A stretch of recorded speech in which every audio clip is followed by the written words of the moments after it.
como para mí, siento que al definirte como no binaria, es como dar como el pie de partida a decir como no estoy conforme con que la forma en que yo me sienta tenga que clasificarse en solo dos. Quizás solamente decir hombre y decir mujer no es como suficiente para definir cómo miles y millones de personas se sienten, porque verdaderamente no puedes estandarizar la forma en que vives, la forma en que te sientes, la forma en que eres en dos palabras.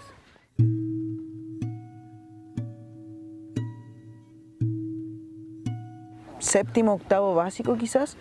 como que había empezado a averiguar porque, o sea, no averiguar propiamente del tema de los distintos géneros y cosas así, sino que como del mundo LGBT y en genérico, como de todas las preferencias y más que nada los movimientos que estaban como siendo como diferentes como lo queer. Y al final como que empecé a darme cuenta de que verdaderamente no era como hombre y mujer, sino que había como género fluido, género no conforme, gente trans binaria, gente trans no binaria, gente agénero. Entonces como que a esa había empezado como a descubrir, no propiamente decir como yo me puedo identificar en esta etiqueta, porque todavía no soy fan de que me pongan realmente una etiqueta. La expresión de género es como por lo general como uno se viste, como uno se ve. Entonces como nunca me vi como de forma estereotípicamente femenina, bueno, aparte del pelo, que decir pelo largo es igual a mujer está muy mal, como que por lo general mi expresión de género se asocia más a lo que es masculino. Ni siquiera es porque yo lo siento tan así, sino que porque, no sé, me gusta más ese tipo de ropa, para vestir soy como más sobrio, no sé, uso cosas muy monocromáticas, salvo por el hecho de que me gustan mucho los cómics y los monos animados y cosas como inusuales que no todo el mundo va a usar. Si me vuelven a decir la Fran, es como, no, siento que esa criatura que de verdad no quería como asumir su vida, no quería asumir que no cabía dentro de una cajita, no es yo. La persona que se negaba y la persona que se escondía no era yo.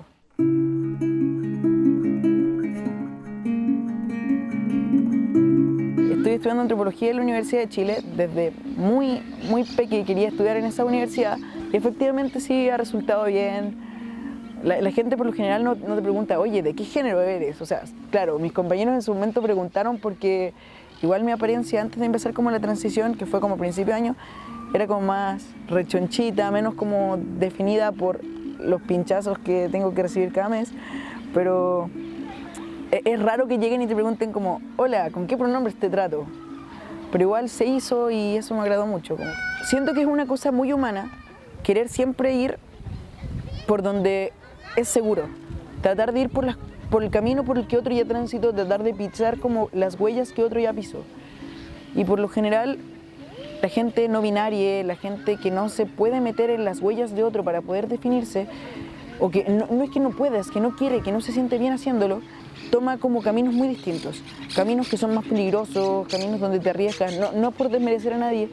pero la gente suele no comprender y la gente dentro de las comunidades trans hay hasta violencia para la gente no binaria, para la gente de género no conforme, porque como no le puedes poner un nombre a una etiqueta, sueles tener miedo,